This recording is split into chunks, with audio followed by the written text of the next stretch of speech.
Well, this is today is October 21st, 2024. This is session number 33 of Discovering the Essence of Nonviolent Communication with Jim and Jori Manske. Welcome, and I turn it to you. I'm glad to be here. I just am enjoying looking at the faces that I can see and see some very familiar, some a little bit newer. And it's one of the things that I love about this class is that we actually get together and hang out.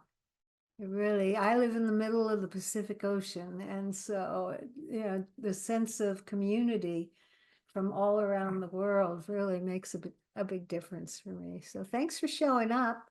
Let's see what we can learn together.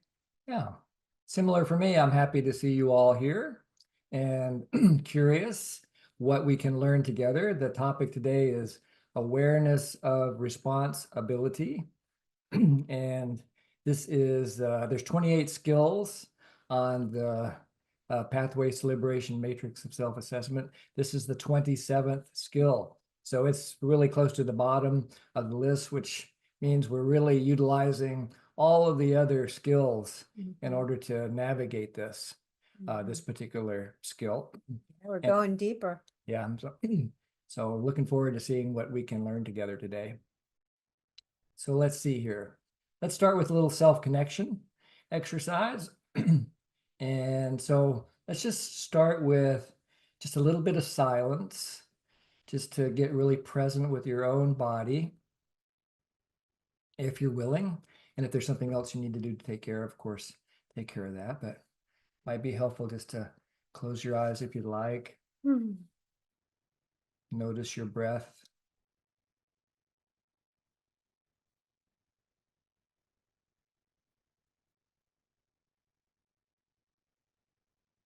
Bring a quality of appreciation for breathing.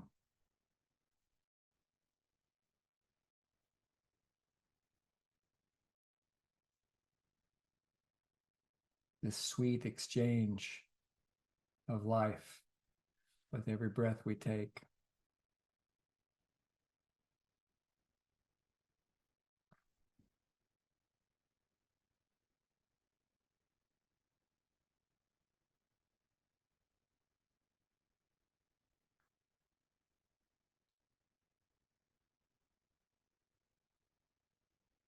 And think of something wonderful that has happened for you in the last, I don't know, 24 hours, 48 hours, the last week.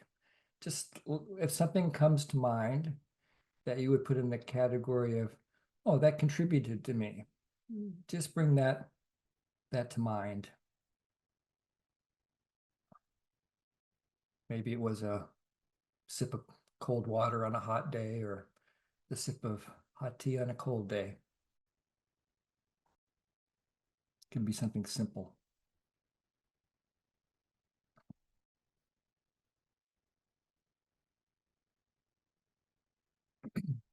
And paint yourself an image of this gift of life. Imagine you're right in the center, receiving this gift.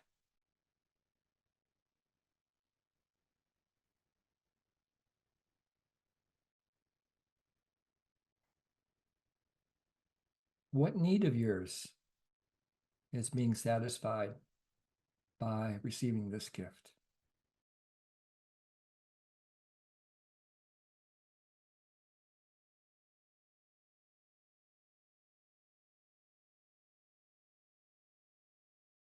There may be more than one need.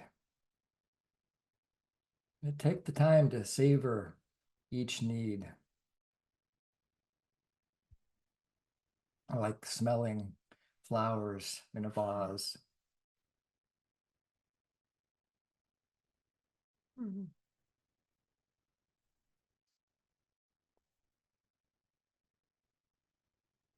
what do you notice in your body as you connect to the felt sense of a contribution?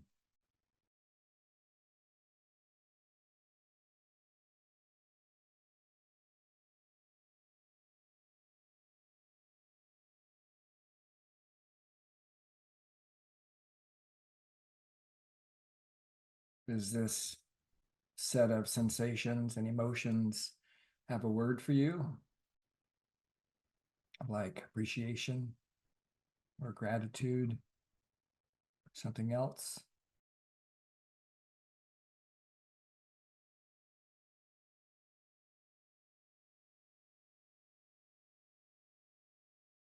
Let yourself really drink in that feeling, that as if it's fuel for your heart, because it is. Mm.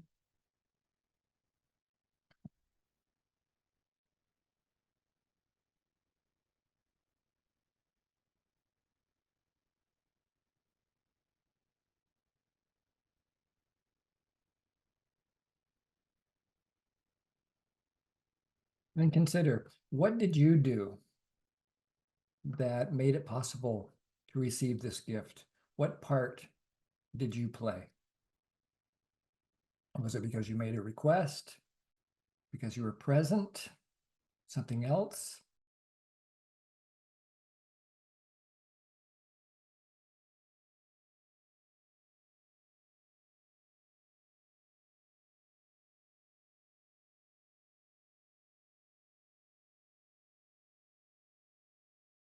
And savor that power that you have to contribute to making your own life more wonderful.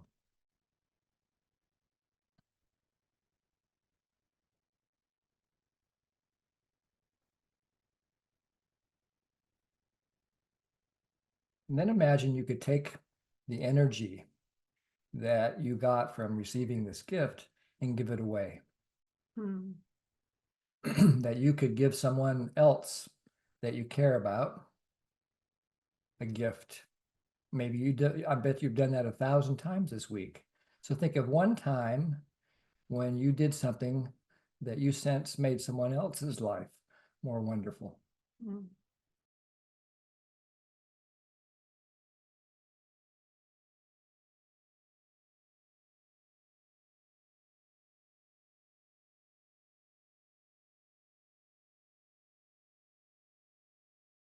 What did you do?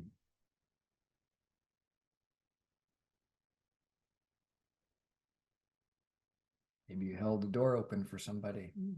or pick something else, pick something up off the floor for them, or just listen to them when they needed an ear. A gentle touch, a hug. Think of one thing you did that made life more wonderful.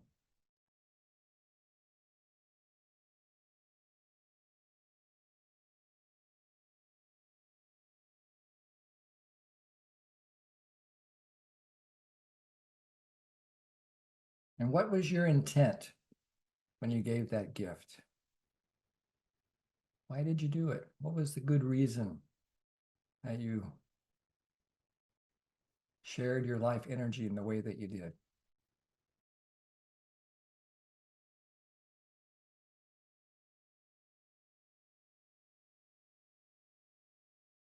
And again, savor that positive intention, that beautiful need.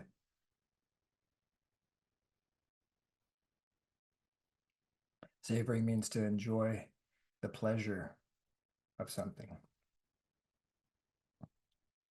Needs, especially needs related to contribution, are a deep pleasure for a human being. So let yourself drink it in.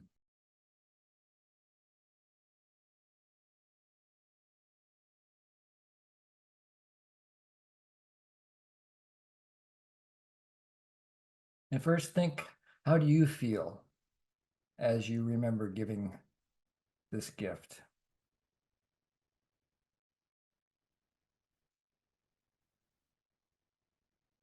And savor those feelings that come from your contribution.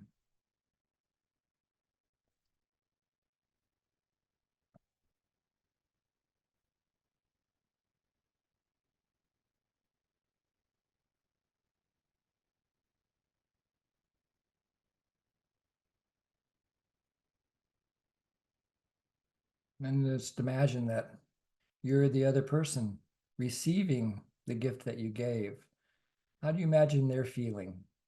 And how did it connect to their needs?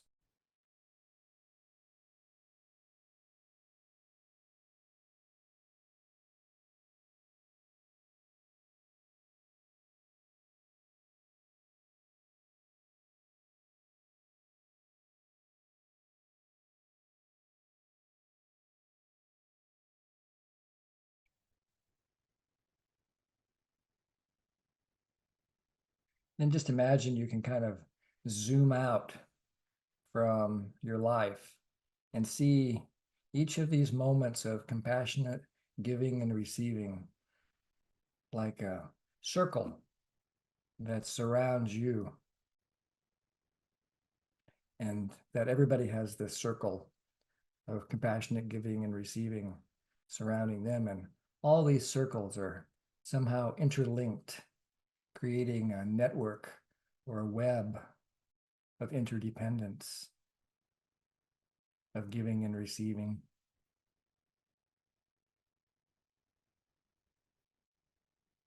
And imagine that each gift given kind of lights up like a node, a little flash of joy, a micro moment of love, bit of humor, sense of empathy, joy.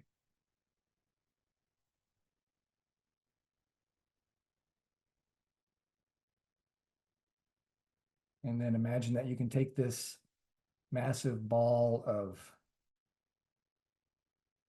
the interconnectedness of our giving and receiving and bring it into your heart,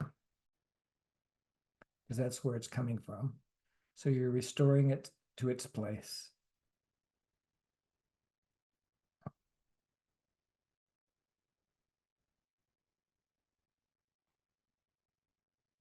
And let yourself just feel what it feels like to be an interdependent member of a community of life, of giving and receiving.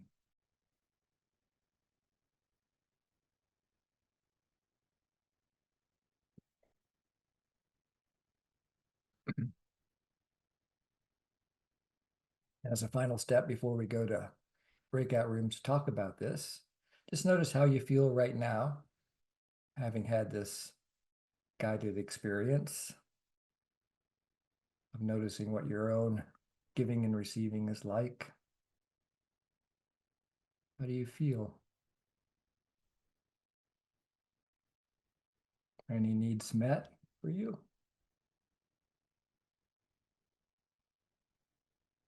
Any needs remaining hungry?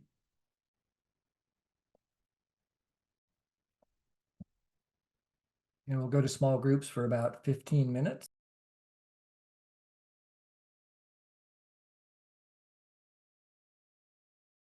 Back. Yeah, you're all back here, Zoom back in. So this is the time of our session when we hear from you about how you are and what your needs are, and especially in relationship to that first exercise, if there's anything you want to share about that, but certainly open to hearing whatever's alive in you. So if you'd like to be heard, then raise your electronic hand like Chandana just did. And love to hear from however many of you would like to speak. Go ahead, Chandana. Hello, Jim and Jori and everybody. It's great to be with you today. Thank you. And Jim, I was so touched by your guided self-connection exercise today. It was really beautiful, and I shared with my friend Fumiko because we joined in a breakout room together.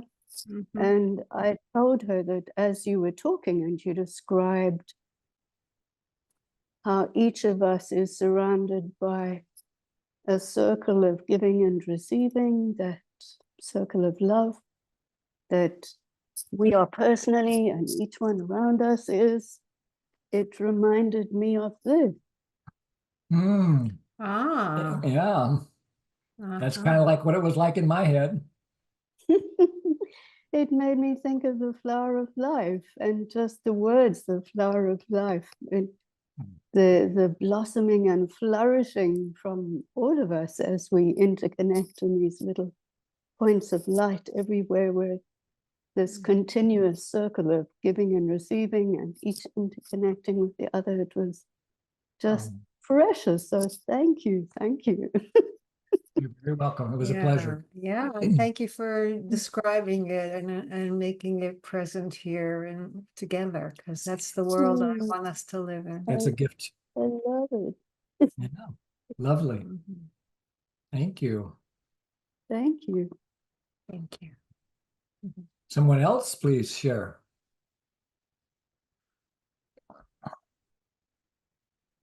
Yeah, Paul. Hello, everybody. This is my second time coming to this group. I came last week for the first time. And the exercise today was very good. I was saying it's always good to be able to come in. I just came back from doing errands, to be able to sit down, breathe, get centered. And so what came to mind for me in terms of my experience was last week when I came to this group. And I want to thank Jori and Jim for holding the space. Virginia, beautiful. And after I stayed for the you afterwards, when people can get together to talk, and there were two other people, and we started talking. And my situation is I'm retired now. I had to stop working a few years ago for health reasons, and so it's been very isolating. And I worked many years as a psychotherapist, so holding space for other people and listening to people has been my work. And yet, in my personal life, I was looking for people who could hold space for me in the same way, and I realized a lot of people don't know how to do that, don't have a tolerance for it.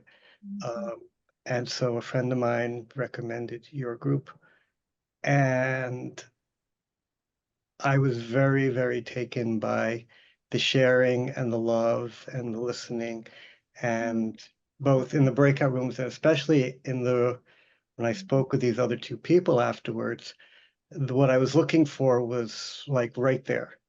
The sense of being heard and seen, the open-hearted communication, and then so that's one of the other people was sharing something that I've experienced personally. We experienced the same thing in terms of how we operate in the world. And that person started asking me my experience, and I was able to share from my experience. And it was just the most beautiful experience and what I've been looking for a while now. And so I'm very grateful, again, Jori, Jim, for holding the space, everybody here. This is an amazing group that you have going. And again, I just wanted to share that with everybody. Thank you for the acknowledgement, Thank Paul. you. That brought tears to my eyes to hear you say that, because that's the world I really want us all to live in. Yeah. And it's really delightful and touching that you experienced it and that it spreads through our community. Yeah, and that you heard about us from another friend that maybe has visited our group, and it's just such a sweet, that it's like it's like an example of that compassionate giving and receiving circle of life that we're all a part of. And I'm so glad that it's working for you, Paul. I'm so glad you found us. Thank you. Anybody else? Love to hear a few more voices, especially if you're like Paul and you're relatively new to the group and we haven't met you yet or heard your voice. But all voices, of course, are welcome. Even some folks have been coming to this group for years, literally. Yeah. 4 or 5 years. So all voices are welcome. Love to hear from a couple more before we dive into the next practice. By the way, this is practice. right? You're actually practicing now Mhm. because when you're listening, it's giving you the opportunity to practice empathy. And when you're speaking, it's giving you the opportunity to practice honesty. And when you're doing both or just waiting, it's a chance for self-empathy. So even this, as Marshall said, every moment is an opportunity to practice. Go ahead, Umesh. Let's hear what you got to say. Yeah, so I joined a little late today, so I only got the very end. Okay, but you had mentioned this emotional journaling, like positive emotion journaling, okay, couple 2-3 sessions back, and then I connected to Purva, like, and we did this exercise, okay, yesterday, okay, about experiencing the positive emotions, let's say awe, okay, or hope, okay, or gratitude, okay, that's 84 emotions, okay. And I forget her name, okay, somebody in my see was a new person. I see was sharing today's workshop, what that meditation. I realized, okay, that is very similar to that, okay, and and reminded me of this workshop I was doing with Astha, okay, a couple of weeks back, okay, and this immense NVC in close relationships, okay, an immense gratitude that I felt, okay, when as I found ways of connecting with my father. Like earlier, I was very judgmental of, okay, him saying something. It was one word, okay, one line. Yeah, but there was lots of judgments on this one side. Again, then I finally figured, okay, what it means for him. Again, how it is helpful to me. I could learn from that. So yeah, okay, but in the end, okay, I realized, okay, NVC makes it as a play, earlier, okay, when you play, let's say you play badminton, tennis, whatever, you play game, okay, even though you are trying, you are playing competitively or you are playing, for fun, but and it can be all things, okay, and you are missing shots, okay, but you are still, trying to, return the ball, okay, we are making a point, okay, looking at, okay, not discouraged, okay, not being put down, okay, not being intimidated, okay, okay, you make effort, okay, and it is fun, okay, it is intense, okay, it is flowing. And I realize, okay, that NVC, that gives me that kind of a relation, access, okay, and make the whole thing as a play instead of a stone throwing or, okay, or shooting. And that was pretty wonderful today. Yeah, beautiful, beautiful. As Jori loves to remind us with one of her favorite Marshall sayings, don't do it if it isn't play. That when we're living in NVC consciousness and we're connected to needs, we're living in this playful place because it's just fun. It's more fun to contribute than to judge. It's a wonderful game to play. Mhm. Yeah. Thanks, Thank you. Umesh. And we'll finish up with Juliana, and then we'll go to practice. So I just want to say how I'm remembering today that it was maybe in certain time, it was your birthday yesterday, Jim. I want to tell this whole group because I'm sure they were going to be celebrating in their hearts your life, your presence, and Jori, your presence and your contribution and your enjoyment of that partnership with Jim in his life. Thank you so much, Jim, for whatever you have shared. You share with all of us the work you do. You go into so much extra thing to help us understand deeper these truths of NVC that Marshall Rosenberg has given us. But you go deeper. And thank you for what you have given me. Just reminding me. We talked about not being judgmental, and just trying to understand the need of the others and maybe the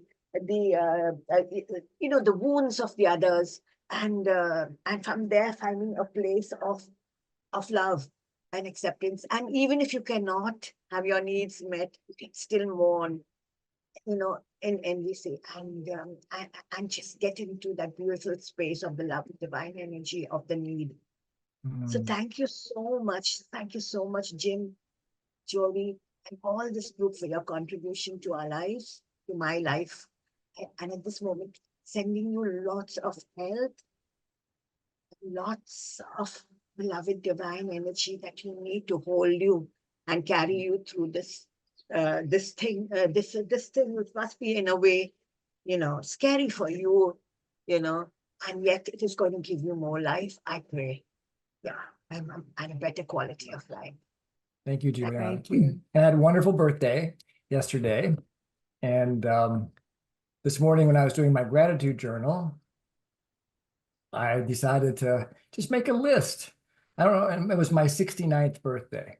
And so I don't know if I came up with 69 observations, but it was probably pretty close, of all the highlights of the last year. And it really put me in a great mood to think about all these gifts that I've received over the last year. And I think that's what inspired the self-connection exercise today, was just seeing what a privilege it is to be a human being and be able to receive these gifts from members of my community, and perfect strangers as well, and imperfect strangers as well too. Aren't we all? All right, so let's practice. I'm going to share my screen and set us up for the lesson today. You should see awareness of responsibility on the screen now. If you don't, let us know. Yeah, move that over here. Okay. This is the skill that we're working on today. You want to read the definition, Jori?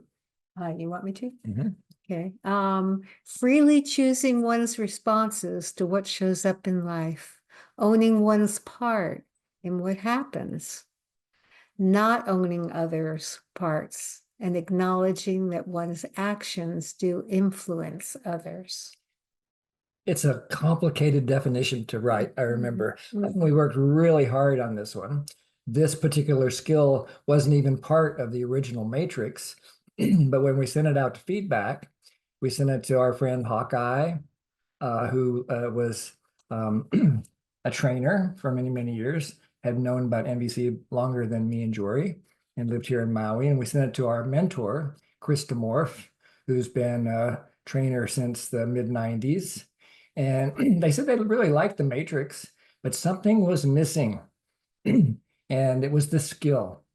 And so they tried to explain it to us. And this was our best attempt at trying to capture what they were trying to communicate. So I'll just put it on the screen, make it just a little bit bigger for you. Oops. Wait, bye-bye. There you go. There it It's a little goes. too big. Okay. And whoops, I don't know why it keeps doing You're that. having fun? Whee! Now it's way too small. Oh my goodness, honey. There we go. There we go. And it's I'll just move it over a little bit at a time to let you read through it rather than us reading it. can we get rid of this? Mhm. That will, yeah, there you go. Now I can see. Ah, good.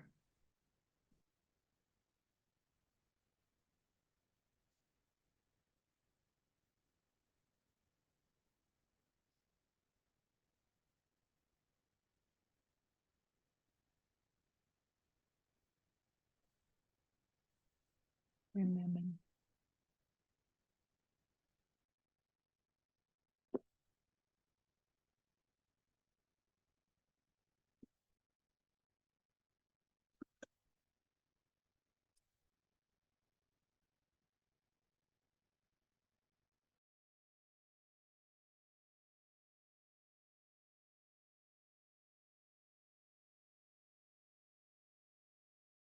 And if anybody has any questions as you look through this, we're happy to receive them. Not sure whether we'll answer them or not, because there's the exercises that we'll be going through that hopefully will answer most questions. But if you've got something that you need clarity about, please let us know. Do you want it in the chat? You can put it in the chat, or they can just speak up or raise your hand. If not, we'll keep going. Okay. Not hearing any questions.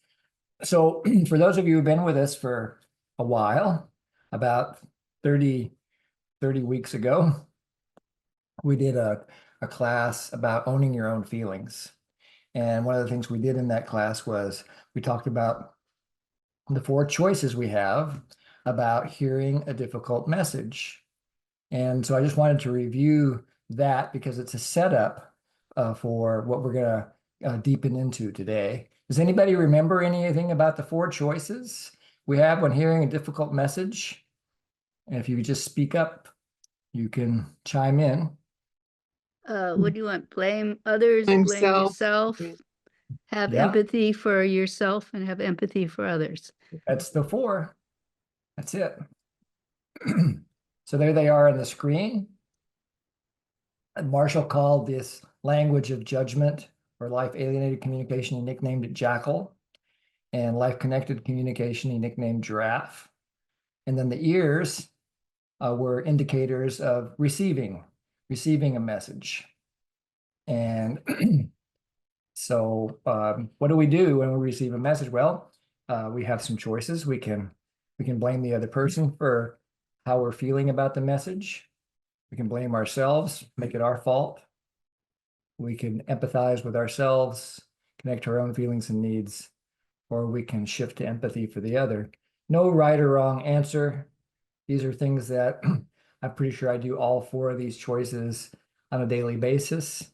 This is actually a very powerful self-empathy technique that you can use, because if you receive a difficult message, you can start with wherever you are and go through the other choices and deepen into your experience.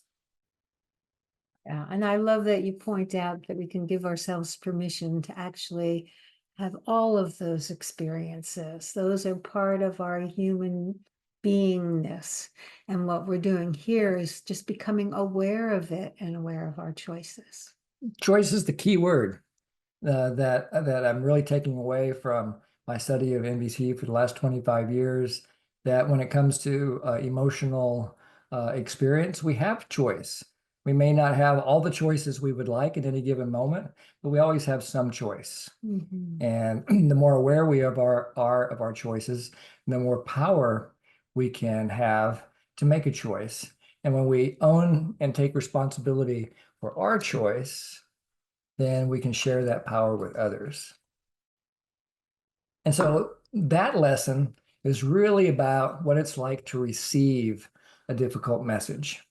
And today we're going to deepen into the experience of what it's like to send a message, maybe a difficult message, maybe a not so difficult message. So first we're going to talk about intention. So this is part you can write down some of your own answers and then refer to them later when you go to small groups.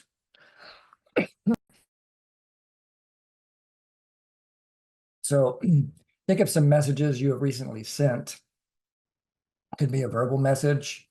You're telling someone something. It could be a text message on WhatsApp or your phone or whatever. It could be an email, even something that doesn't require any words, a look. And list as many as you like, but at least 5 messages describing what you sent and to whom.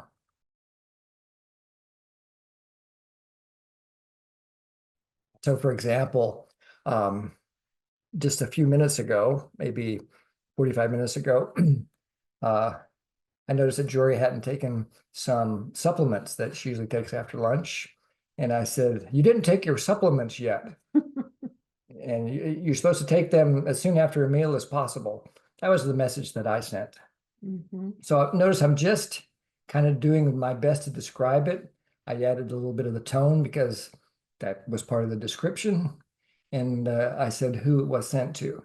So see if you can come up with about 5 messages that to describe you sent, what you did and to whom you sent it.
if you're new, relatively new to NVC, what I'm asking you to do is to practice one of the basic skills, which is making observations. So you're just describing without adding any judgment. What we mean by that is, what did you hear specifically? Or What did you say? Or what did you say specifically? Or do? It was nonverbal. Mhm. Just describe it.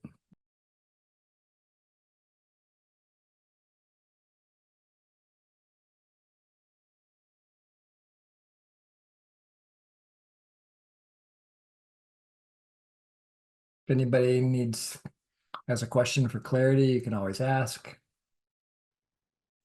We'll do another 30 seconds, unless there's a request for more time.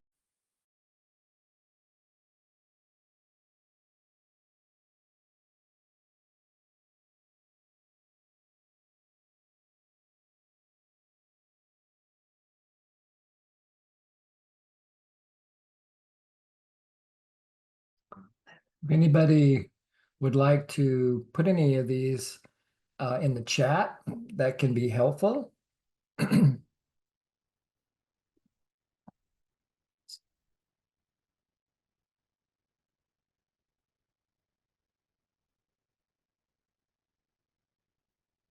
If not, we'll just keep on going.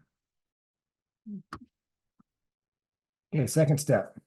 Now, now it's your turn to evaluate what your intention was in sending each message and name your intention. So in my case, the observation was I reminded Jori to take her pills, and my intention was there was an intention there to kind of encourage and to educate.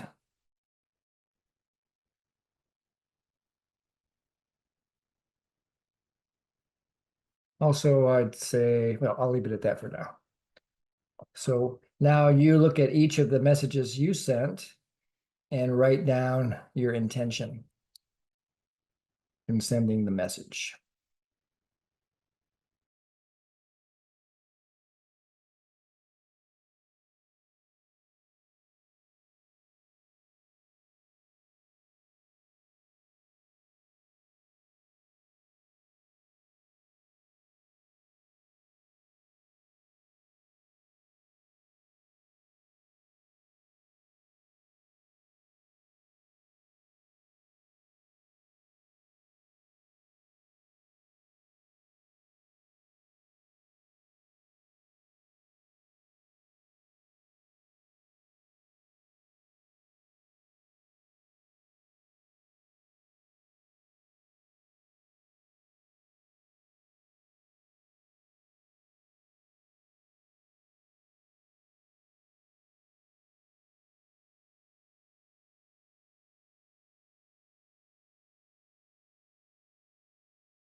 Okay, so I want to make a list of these intentions. So this will require you to either put it into the chat or speak up. What intentions did you notice? And we're going to make a list here. So who's willing to share their intention in one of the messages that you sent? You have to share the message itself, just the intention. What? To express care.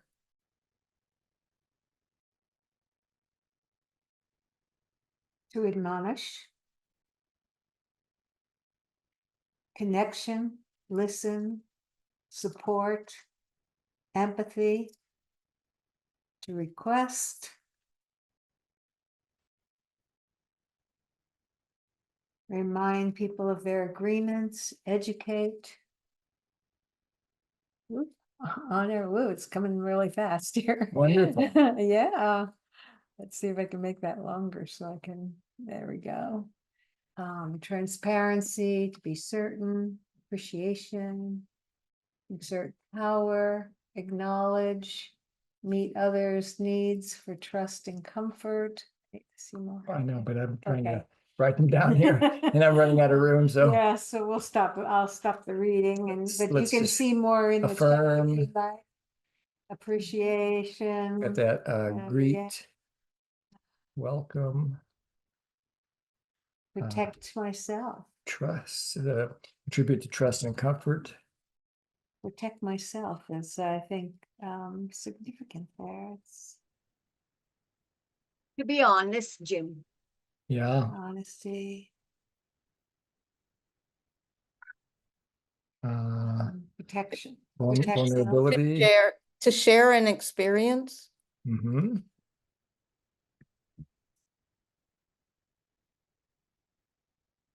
Yeah. Protect myself. Yeah. Explain a mistake.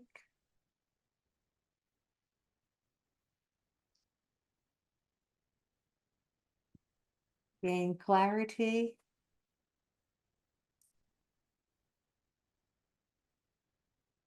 Be heard. Nice. Yeah. Wonderful list. The words are randomly put together. I'll clean this up later, or send the slides to the. So this is a wonderful list, and notice how vast are the number of intentions we might have in any given communication with somebody. That each opportunity to connect might come with lots of other needs associated with it. So let's go on to the next step, which with each of your messages, connect to the need. Sometimes some of these words would be words that I wouldn't describe as a need because they're not universal.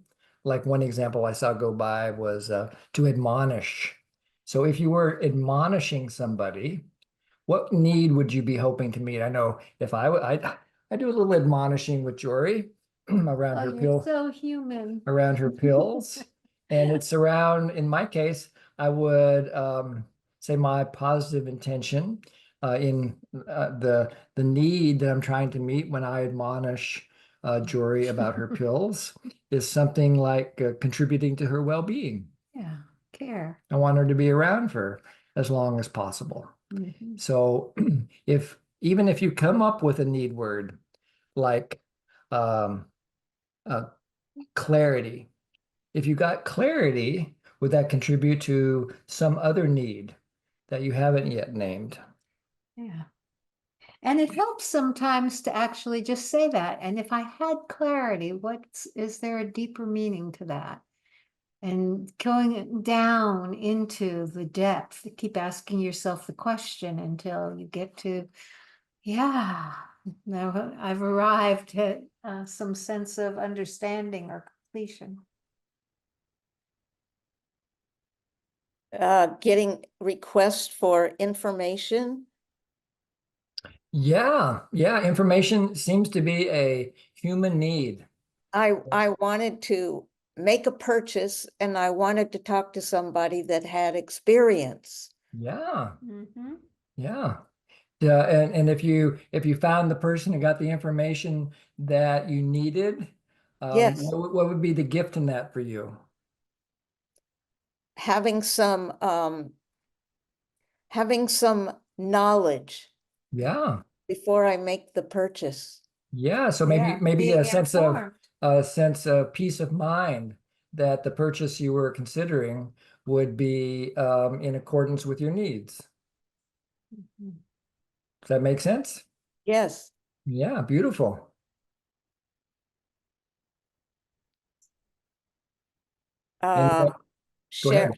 Sharing an experience with my son.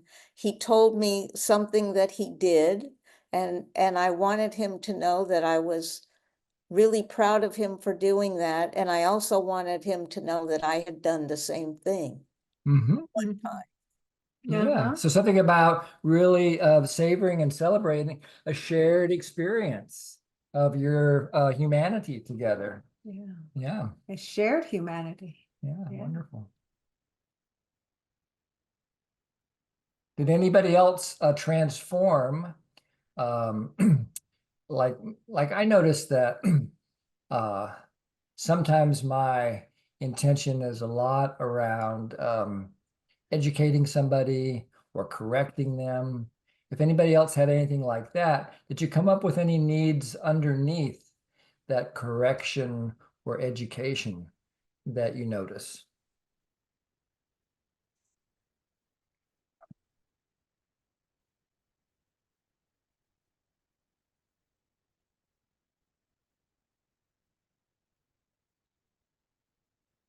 Seemingly not. So I want to dig a little bit here.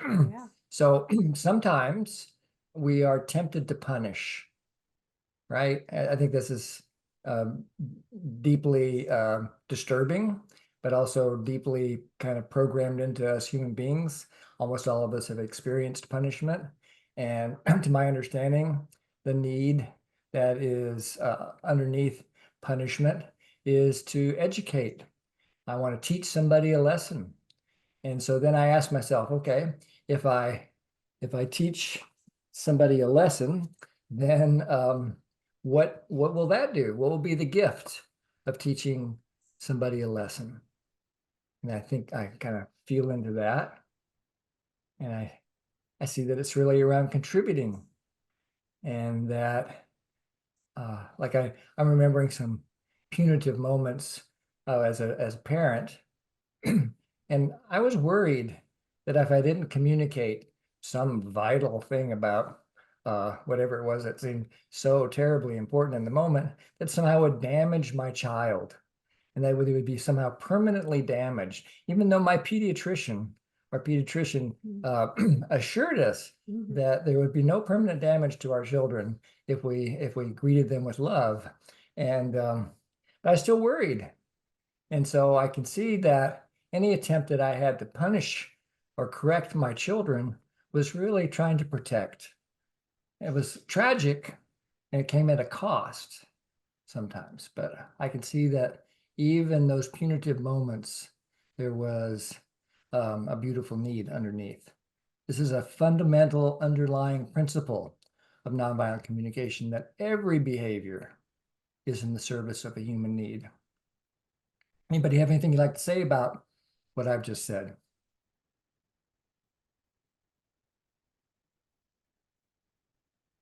I resonate a lot with to protect. Yes, that's very common. That's very common. We used to punish to protect. Yes, thank you, Jim. I love that. Yeah. Yeah, and thank you for responding. Anybody else? There you go. Go ahead. Corey. Corinne, yes. One thing that stuck out to me in the chat, someone wrote, protect, I think it was protect myself.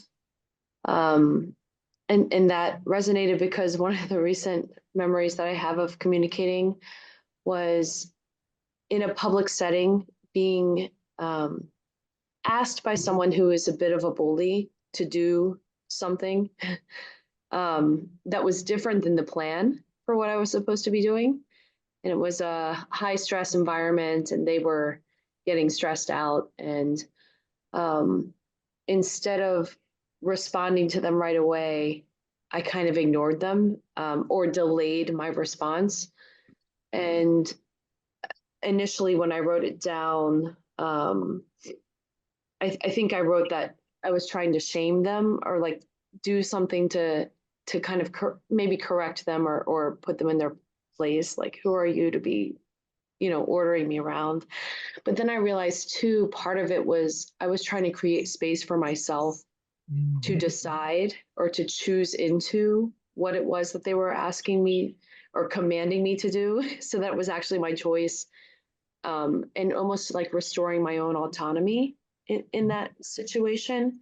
So I just wanted to throw that out there because I'm not sure what it was, but maybe I can see like, oh, I was protecting myself in some way or protecting my own autonomy. Beautiful. I really trust your answer. Mhm. Thanks, Corinne. Thank you. Jen? Thank you. So I'm just gonna put in the chat what mine is so what I said was, I'm glad that alarm went off. It was a septic alarm, or our septic system went off. So my stuff didn't get wrecked, and I noticed my intention was something like to communicate that this is good. I'm glad. If that would have happened, I'd probably be pretty miserable and grumpy. And but yeah, what needs is this? Like I was thinking, well, maybe like needing or wanting generosity or to be seen. I'm not sure. Like there's something here of like, that was an interesting way of communicating. Like I'm just noticing there might be more here, and I'm just wondering.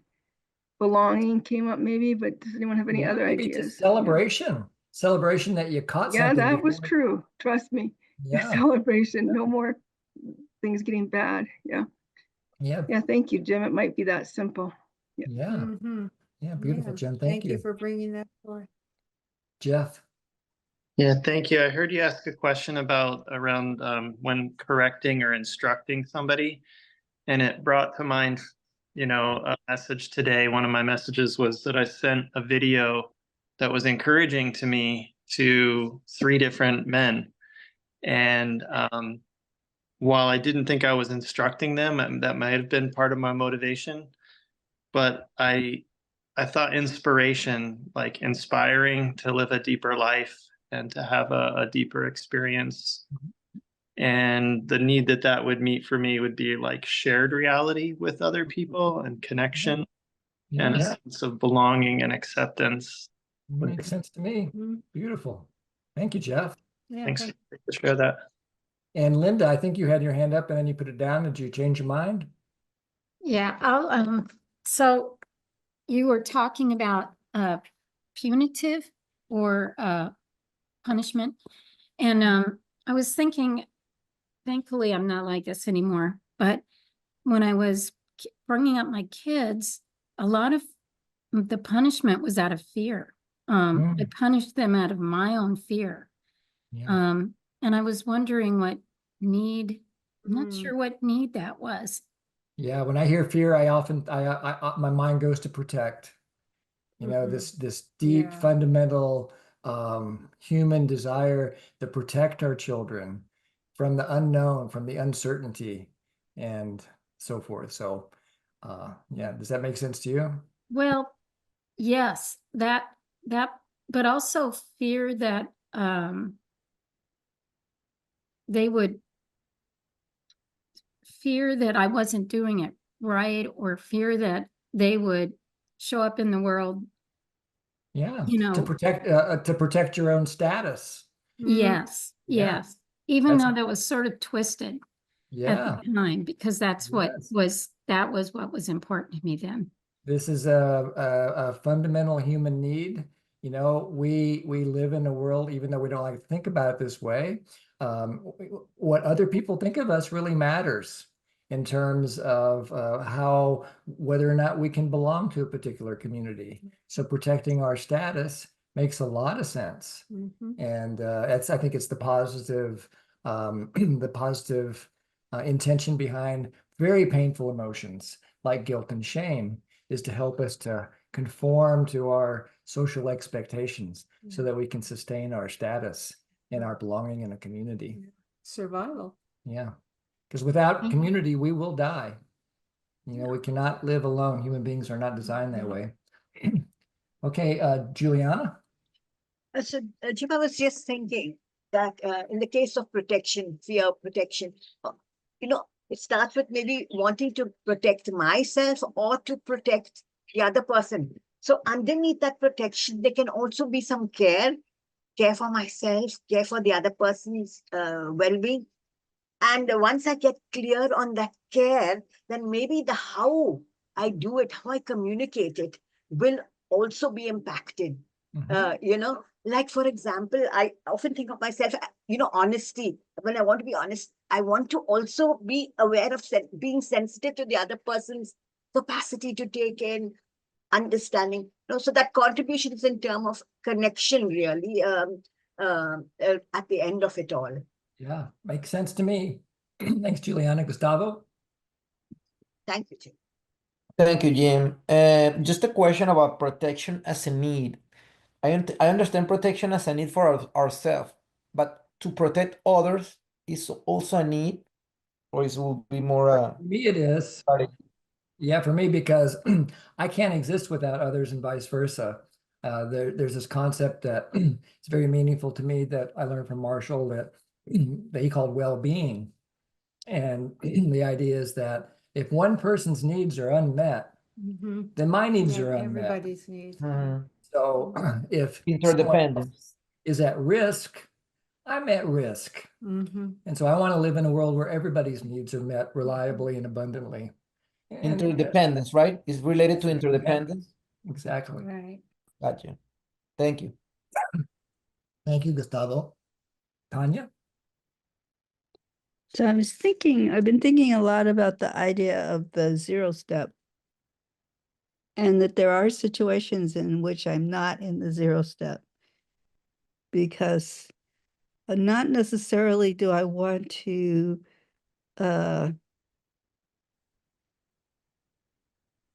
and not necessarily do I want to harm another person or punish them or even blame them, but it's just not that some outcomes are just not acceptable to me.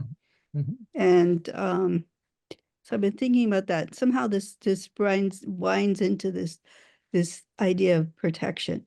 It's not okay that a child in my purview or a child under my care receives harm, becomes injured, becomes becomes traumatized or damaged. It's just not an acceptable outcome. So I can't be in 0 step. Well, for me, protection is a part of the 0 step. That if we're that protection actually supersedes connection. So the protective use of force, which we talked a little bit about in this class, maybe we'll have a whole class about it next year. But if there's a situation where someone's needs are at risk or their rights are at risk right now, I want to protect before I connect. There's not time to say, hey, honey, I'm feeling really scared as you step out into the traffic in front of that bus right now. I wonder if you'd be willing to tell me what you heard me say. There's not time for that. So you act first to protect, and then you connect. So protection is like almost the pre-0 step. Does that make sense to you, Tanya? Does that match your experience? Yeah, in the simplest case, of one-to-one relationship, but there's other situations that are not acceptable to me. Yeah. Which is, hunger in a country where people are throw out tons of food. It's not acceptable outcome. I can't be in 0 step about that. Yeah. There's a kind of a spiritual rage that motivates you towards social change, which is next week's topic, by the way. Okay. So that makes sense. I'll be back next week. Yeah. All right. Laylee, then we'll finish with Monique and Sally before we do the next step. I want to thank you, Jim, for inviting us to dig deeper. I had clarity. I was the one who put clarity in the chat, and in my digging deeper, I recognized how that might have landed with the other person I was problem solving with and asking them for some clarity, because it does and I love this practice because it allows me to catch the nuances of compassionate communication, because that could have landed like, you weren't clear, you didn't do something right, therefore I'm in need. And to dig deeper, I got in touch with my need for ease. Yeah. And in being in touch with ease, then I thought, well, that's me. What about the other person? And then I moved and recognized that my deepest need is for mutuality in that situation. So thank you for the nudge to get at the nuance. Wonderful. Thank you. Thank you for sharing. Yeah, sharing that path to where you arrived. And Monique? Hi, everyone. I'm new here, and I'm also new to nonviolent communication. So I've got a little cheat sheet here, and I think I'm just expressing a curiosity that I have about some of the needs. A lot of them seem very benign, like play, adventure, kind of harmless. And then I think about things like shared realities and safety, security, protection, and how those could become very when one might have like an outsized reaction or response or point of view on those things. What is safety? What is protection? What is called for? And I'm just curious how I'm curious to learn how we work with that, because it just seems like there's a group of these needs that are almost like in the eye of the beholder, and the means, Yeah. the end justifies the means, maybe. And so that's all I'll say. It's not really a question. Yeah, it's a beautiful question. Yeah, and we grow up, most of us, in a world of right and wrong. And what we're dealing with here is just the observation and moving past that right, wrong consciousness. And making this distinction between a need which is universal and shared by all, and a strategy. And for every need, whether it's a lighthearted need like play, or maybe a heavier need like protection or security, there's a variety of strategies. And we may have fundamental differences about strategy. And that's what NVC is designed to do, is to help us to connect when we have different strategies and stay focused on the need. So thank you for bringing it up. It's a lifetime practice as far as I can tell. Sally? You're still muted, Sally. We can't hear you. You're still muted. Okay. There you go. There you go. So, hi.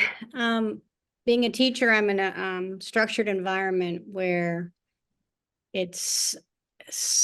you're very often not connected to needs, it seems to me.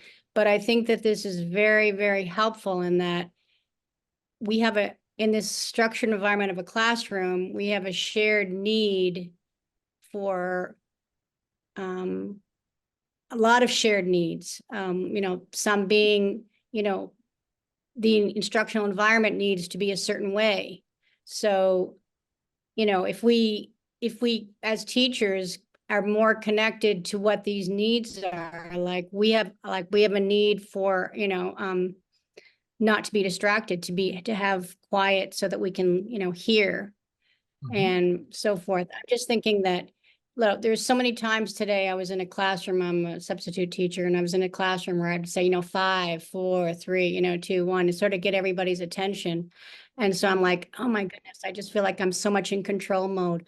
But the thing is that really you are deep down, you are trying to meet that need, and being aware of it, when everybody gets that intention and understands the intention, then there's more willingness for them to, fall, to be together and to understand that, we are meeting each other's needs. And also, even myself, and I've been expressing this for the first time in a lot of years, that, these are my needs. I need to have this to be able to teach. I need to have this. This is, this is distracting me. I can't have that. I can't teach. So just that. Thank you. Yeah, speaking up on behalf of your own needs and maybe helping to establish some boundaries with some requests. Yeah, and thank you for doing that work. I really admire anybody who's willing to go into a classroom with children and try to communicate. It's very stressful. I could never do it. I've done it a little bit. And people who do it every day, boy, you have my absolute admiration. Especially when you have a bunch of kids. Yeah, it's a whole different world. It's a basket of needs, isn't it? Right. All right, thanks, Sally. Now let's go back to the practice and finish up so we can go to small groups and talk about it. We'll go to the next part here. which is effect. So we have an intention when we open our mouth or send a nonverbal message. So pick one of those messages, but specifically pick one where the intention seemed to be misaligned with the effect. So for example, I was once at a training and we were trying to get a movie going. And so I was trying to entertain the crowd of about 75 people. And I was telling lots of jokes, trying to keep people engaged and happy while we get the projector. Well, we got the projector fixed. And so I ran out of my own jokes. And I told one of Jori's jokes. And Jori is Jewish. And she would probably describe herself as a Jewish American princess. And this was a Jewish American princess joke.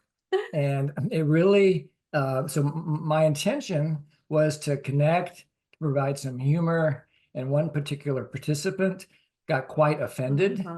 So they're and angry with my joke. And so there was definitely, and when she let me know that she didn't like it, she raised her hand and we arranged to talk about it afterwards. We ended up talking for about 2 hours after the movie. Instead of watching the movie, we went and connected.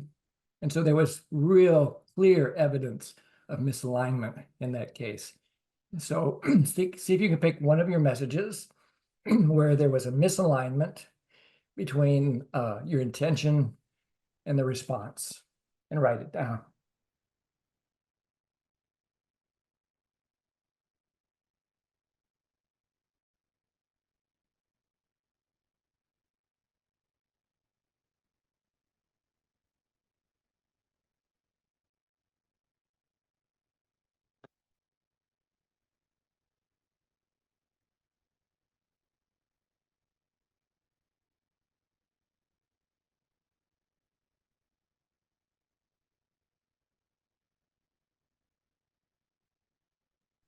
Again, this is the first part of most NVC exercises. We're getting practice making and observation. So see if you can edit out any judgment of rightness or wrongness and just express what you saw or heard.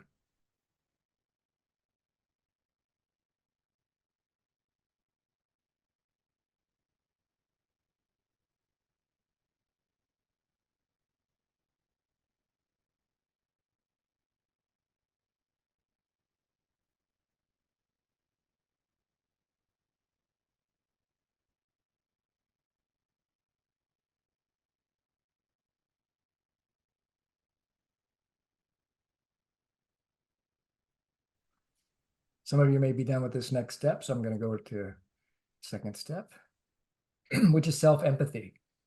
So there was a misalignment. And so you put your giraffe ears on and you focus them on your own experience. And this first do the process of self-empathy and then write down some of your answers to these questions.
So self-empathy can be a kind of a long process of doing some journaling, or it can be a quick process. But the idea is that you just get connected to your needs. That's the main part. What needs are alive in you right now? What's important to you?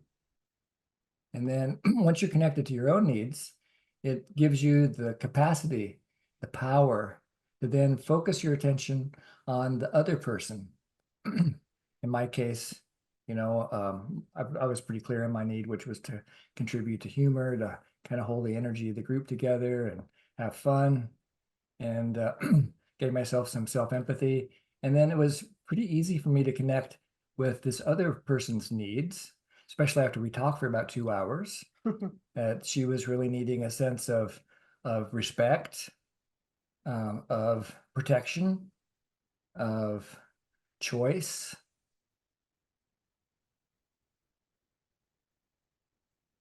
So see if you can make some guesses about what needs might be alive in the other person.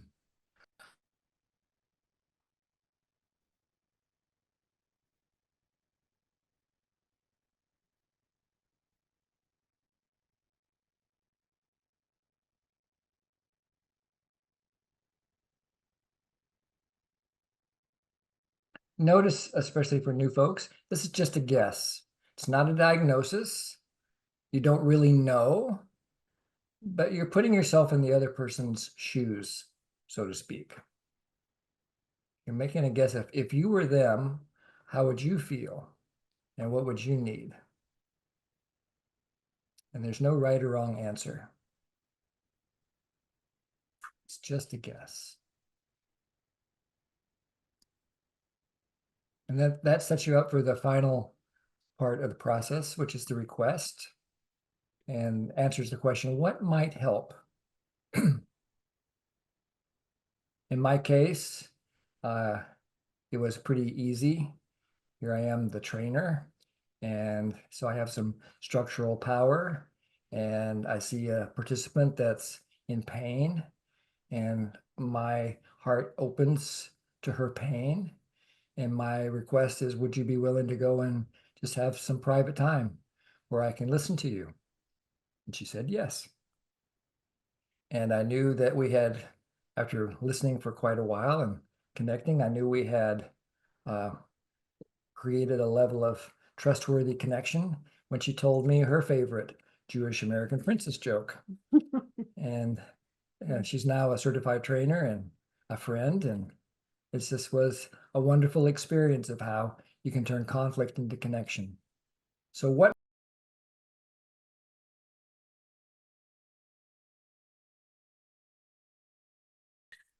coming around the bend for the final lap today. Love to hear what your experience is, what you learned, where you're stuck, if you're stuck anywhere. And start with Monica. I see your hand is up. Yeah, it's a question. I don't know if you want to answer it or not, but I'm going to put it out there. So I remember we did a one lesson once that birds aren't real, for us to do the lesson on getting capacity for something you really don't want to hear and disagree with. So at the moment when you're getting something, especially when somebody's really angry and they're in rage of something and have all this violence in them, and it's just like a shock, you know, and my thing is, at that moment, what can I do? Because I was a deer in the headlights when that happened to me, and I tried to educate it, but really badly, really, really badly, where the person didn't talk to me for 3 months. Wow. I was wondering, at that moment when you're deer in the headlights, you know, and you want protection and well-being for everyone, what the heck can I do?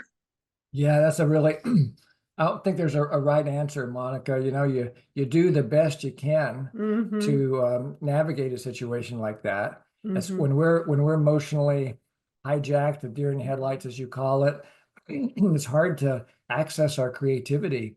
So we tend to respond in a way that our brain predicts will help us. And if it's a unique situation, or it reminds us of a previous trauma, we might just kind of replay an old tape in the effort to protect ourselves. And so Uh-huh. you just do the best you can, and then you try to do the repair work if you can later. Sometimes it might be 3 months later. You're absolutely right. Uh-huh. Yeah.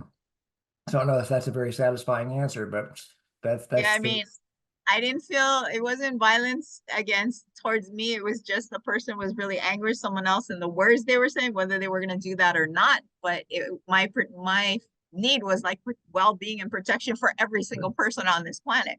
So I didn't feel that I was going to be hurt at the moment, but I felt like he or someone else was going to get hurt with all this anger and rage. Yeah. I think Marshall, go ahead. Maybe even just naming it, what's going on for you in that moment. Yeah. That can bring it into a broader perspective. I think the advice I've heard from trainers, including Marshall, that I try to live myself is empathy when you can, honesty when you can't, and self-connection when none of the above. Self-connection and mourning. Yeah, thank you. Yeah. Okay, thank you. Cecilia? Yes, I have a question. I mean, I'm looking at this awareness of responsibility, and it talks about like shifting from, victim consciousness and out of that. And my contemplation is around the savior consciousness. So people that feel that they are responsible for, let's say, my feelings. So like, I'm not going to do that because I'm afraid you're gonna feel hurt, or so in a certain, they are taking, or they're vigilant, like just kind of watching out for me all the time. I mean, there are, patterns of behavior like these that I notice, and I wonder how that relates to today's topic. Yeah, well, it's interesting that you brought that up, because the last time that we taught this, we actually used Little Red Riding Hood as the as kind of the stimulus, the story of Little Red Riding Hood, and and then we explored these 3 different kind of roles that we play: the victim, the perpetrator, and the rescuer, and talked about the needs and who was playing what role and stuff like that. And I think the overall lesson that we got from that training, what we learned together, was it's an opportunity to connect. If it's not working for you, then you say, you know what? I see your positive intention, that you're trying to protect me. And when I notice that, I feel disturbed or whatever it is, and because I'm needing whatever your need is, and then end with a connecting request and see what happens if you deepen into the conversation. Does that make sense? It does. Thank you. I guess in that situation, I feel I'm not understood or seen. Also, my needs for choice and freedom and authenticity are not met. So that's very clear. Thank you. You're welcome. Gustavo? Thank you, Jim. Just to share, I was sharing with my group that for me, well, I've been practicing these 4 points. The first 3 has been, I don't want to say easy, but I can do it. But I feel stuck in the fourth point, especially with my partner and with my wife, because I'm able to pick the message, describe, see the misalignment, then give me self-empathy because her reaction, and then see behind her reaction and guess her needs in my head. But in the heat of the conflict, I get lost, and I lost that state of mind, state of mind, and emotionally, to being able to share my guessing. And I'm so into the conflict, or I'm so engaged in the conflict already, that I lost that space in my mind and in my heart to being able to step back and share So it's like an my overwhelming guess. moment, when, in spite of your intention to connect, you just notice that you're really trying to protect yourself. and protect your own space or something like that. Is that right? Absolutely, absolutely, Jim. Thank you. Yes, and I would like some tips on it because and again, I was saying that it's for me it's easy with most of the people, but with the person that is closer to me, which is my wife, is hard. It's harder. It's harder. So Do you think it would be helpful for you if you were just naming it so that you could acknowledge it to yourself and at least be seen? yes, but I think I get overwhelmed because the thing is in the conflict, so many things start building up and building up and building up. So it's one need trust, one need and one more other, another, start building up. So it's hard for me to keep up the rhythm of needs that are being, unmet in the middle of the conflict. You know what I Yeah. mean? With every argument, it start building up needs and needs and needs and needs and needs. And for Absolutely. her and for her part too. So it's hard for me to keep it up, keep Yes. track of it in the This, heat of the moment. this is almost like the definition of a relationship, right? It's like the higher the level of involvement that we have with another human being, the more likely we are to get into a conflict situation.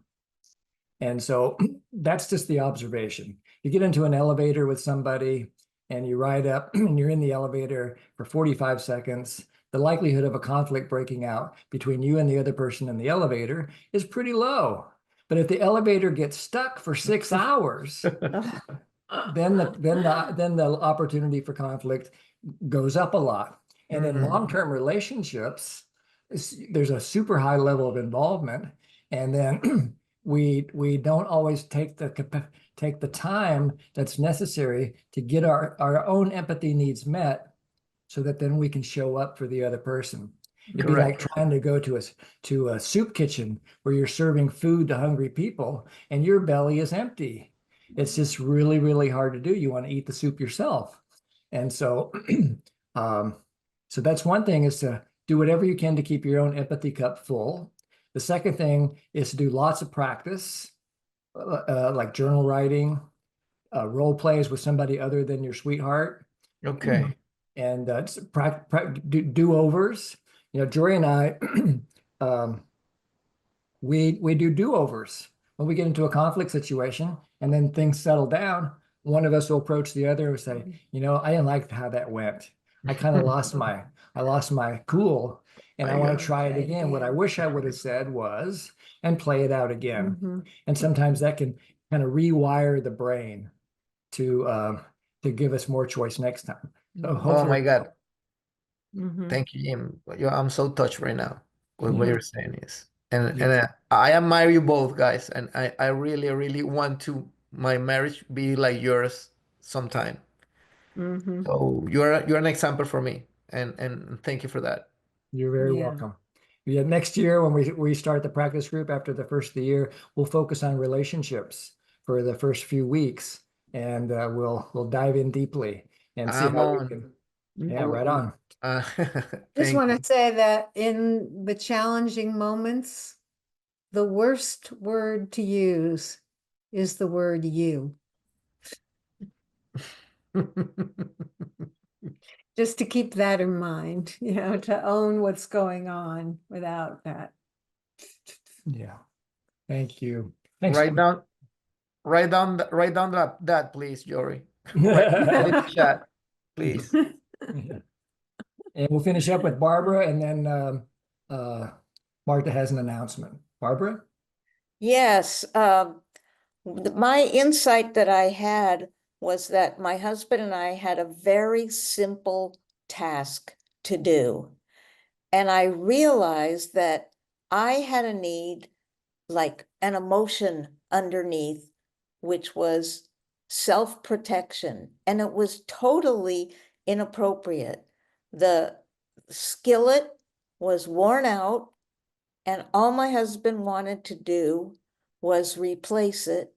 And all we had to do was look at some things online and make a decision.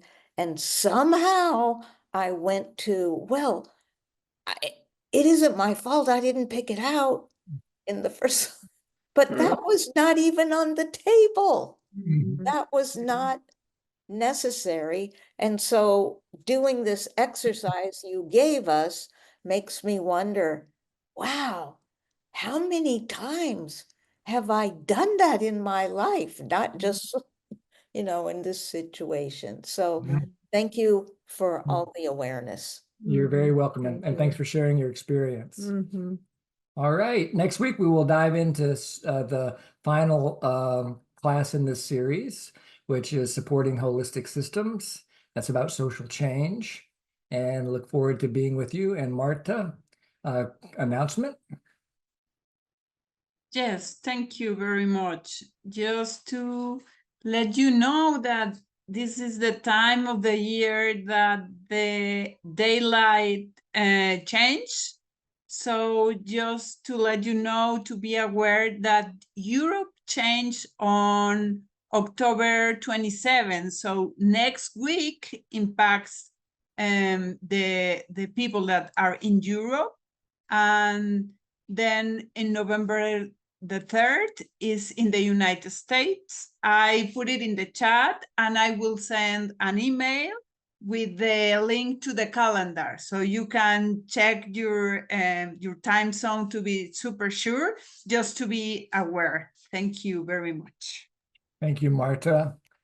And the after party is open. I sure enjoyed the class today. I really liked all of the interaction, learning together, hearing so many voices today. It was very, very rich for me, including there was some great stuff on the chat, like from Sophia that we didn't take the time to read, but I read it all. We did read, we but did we read didn't it, but we make didn't it read read. it out loud. I really appreciate the interaction. Very rich for me today. So I'm a wealthier man at the end of the class than I was at the beginning. And how are you? I have a lot of gratitude for us coming together. This is an important part of my week, my life, that we get together and move into the world that we all want to live in. Thank you. So see you next week. Aloha, everybody. Bye-bye. So ask a question. Could I ask are you saying next week is our last class? No, we'll go every week. We're not taking any. It's not the last class. It's the last one in a series. Yeah. Then we have another all ready to go. Yeah. So we go until December 6th. Yes. We'll go until right after Christmas. Oh, right after Christmas. Maybe it's even right before. I don't know. I don't know. We go as we just keep going. So I don't know quite sure. It might be 1 week off there. I'm not quite sure. Yeah. But we'll keep you. I think the last session is on December 16. And then there's a couple of week break. Oh, Thank you. We break, huh? Then we start again in early January. Okay. Okay.